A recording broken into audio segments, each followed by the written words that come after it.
'Twas the night before ProRaw, and all through the garage gym, not an item of support gear was stirring, not even a knee sleeve.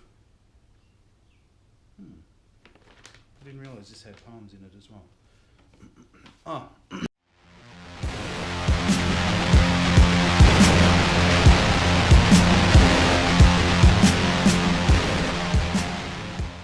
Hey guys, hello and welcome to the Road to ProRaw 9, episode number 11, brought to you by Big Dogs Powerlifting, Big Dogs 2, coming to a Frankston Arts Centre near you late 2017.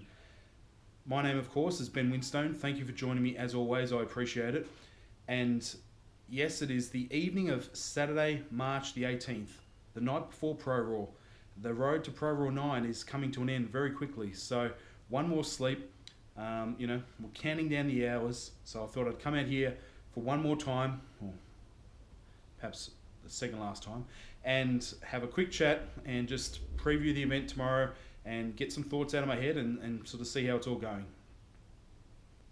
So I've spent the last 2 days, or they're probably half days, out at the 2017 Arnold Classic Australia event, watching some of the lighter classes in the ProRaw powerlifting, and also helping out a little bit in the strongman arena. Yes, I'm still splitting that time between the powerlifters and rock huggers, and whilst I'm on that, thank you very much for the support over the last 2 episodes. The episode number 9 with Marcos had just over 400 views, which was by far and away the most that any episode's received so far. And the one with Aaron Scarborough, episode 10, that rocketed to about 185 at last count. And even though it hasn't been out for about half a week, it started to stall. So I mean, guys, I thought the rock hugger community was a little bit stronger than that. So if you haven't watched it, or if you've watched it and your mates haven't, tell them to get on it. Okay, let's get that number up, because otherwise Aaron might not be on the show again. Sorry, mate. That's how it works. It's a tough business. Now I'm out here in the garage. It's about 35 odd degrees on the thermometer out there. It's been a hot weekend here in Melbourne, so out in the centre itself it hasn't been too bad, and I tried to sort of spend the least amount of time as possible out there, because I don't know if you guys have ever been out there before, but when you go out there sort of Friday, Saturday, Sunday, it gets real draining. Being on your feet, sitting in some shitty chairs, you get stiff, you get sore, you get hungry, you get dehydrated. It's all pretty bad stuff heading towards the biggest competition in my short powerlifting career so far. So, I made the smart decision to leave early today and get home and jump in my parents' pool and relax there, and come home and have a bit to drink and eat and feel pretty good. So the scales are not too bad. I've been watching them pretty closely over the last couple of days, or couple of weeks actually, but more so in the last couple of days, and sort of looking at what I am when I wake up, what I am after breakfast. And I'll be right on the limit of the under 125 kilo class, but I'm feeling pretty confident that there shouldn't be any issues with weighing, so fingers crossed. I've got my brand new gym bag ready to go. I've got my brand new plain black powerlifting suit, so I was a little bit tired of looking like a walking billboard for some of these brands. So plain black suit, plain black socks, ready to go. I've still got my old faithful knee sleeves and everything else packed in the bag, and we're ready to rock tomorrow. Now, it was pretty funny on Friday when I went out there. I was walking around just after it opened with a friend of mine, and we bumped into a few people, and they'd sort of say hello to him because he knew them, and then they'd look at me and they'd be like, "Hey, I subscribed to you on YouTube." So it was pretty funny. Thank you for those that did come up and say that you liked the show, or a couple of you who admitted you hadn't watched the show at all. So you probably won't be seeing this, but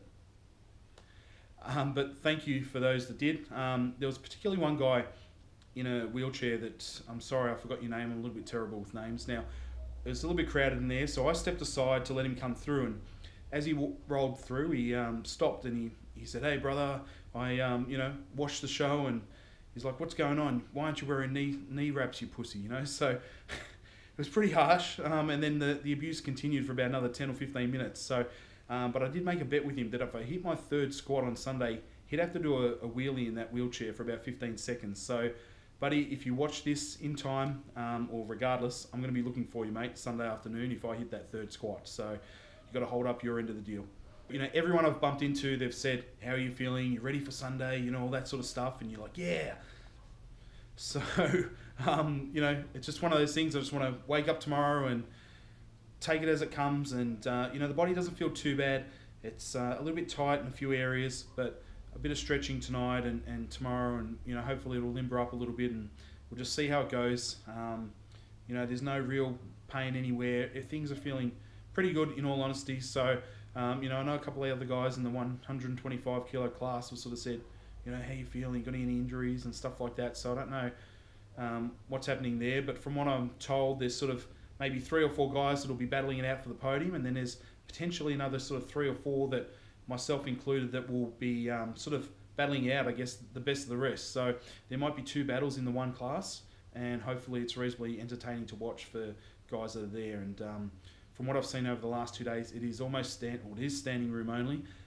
You know, the area is bigger than last year, but it's just full. And that power pit, as the ProRaw pit, sorry, as Marcos trademarked, yeah, it's fantastic. Behind the main stage, the warm-up area, you know, plenty of room. It's got all the right gear in it, and everyone can walk past and have a look and stuff. It's you know, it's really exciting. It's taking powerlifting to the next level, you know, year on year. So congratulations, Marcos and Emad and the rest of the crew. You just keep raising the bar, and it's truly an honour to be able to be invited to compete at an event of this calibre. So moving on to the lifting, you know, what am I planning to open at? So squats, I'm looking at around sort of 280 to 285. I hit that, you know, reasonably well and a number of times through training. And bench around the probably 180, 185 kilo mark. And then deadlifts probably between 290 to 300. So, you know, I've got another, I don't know, 12, 15 hours to think about that stuff. Probably 12 hours really, but time's running out. But, you know, looking at around that, and then hoping to go around 800 or just over on my second attempt. So probably somewhere around 300 to 305, about maybe 195 and sort of 315 or so. And then it'll almost be sort of going for broke on those thirds. You know, I'll have to see how those second lifts feel, of course, but you know, it's a big stage, it's a big comp.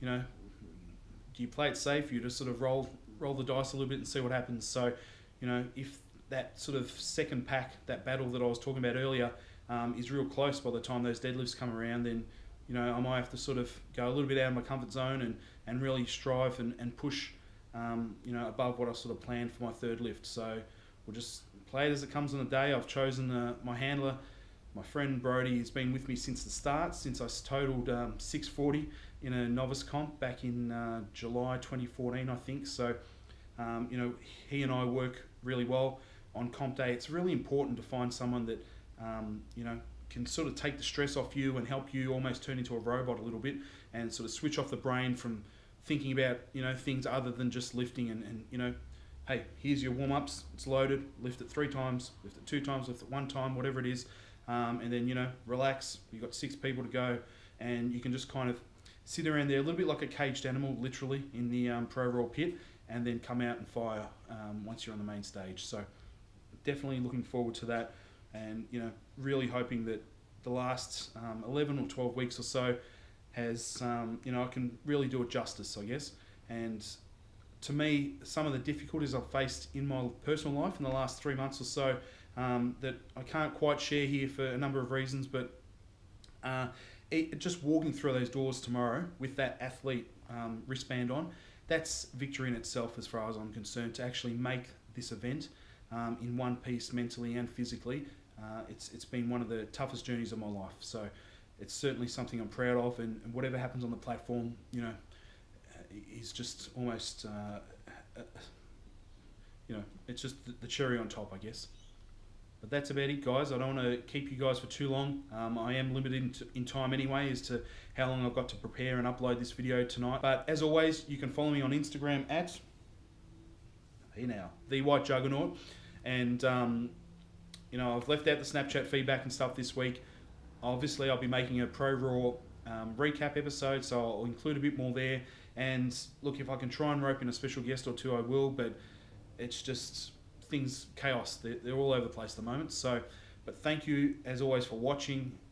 Whether you've watched 5 minutes of one episode, whether you've watched all 11 episodes now, whether you watch 1 episode, 2 episodes, I certainly appreciate the support, and it's been great walking around this weekend. And I've met quite a few new people on this journey as well. So it's just great to sort of have this big build up, and it's time to go. This is it. This is what it's all about. Thank you for watching again. I appreciate it, and it's time to get out there, get into the Melbourne Exhibition Centre, and let's get it done.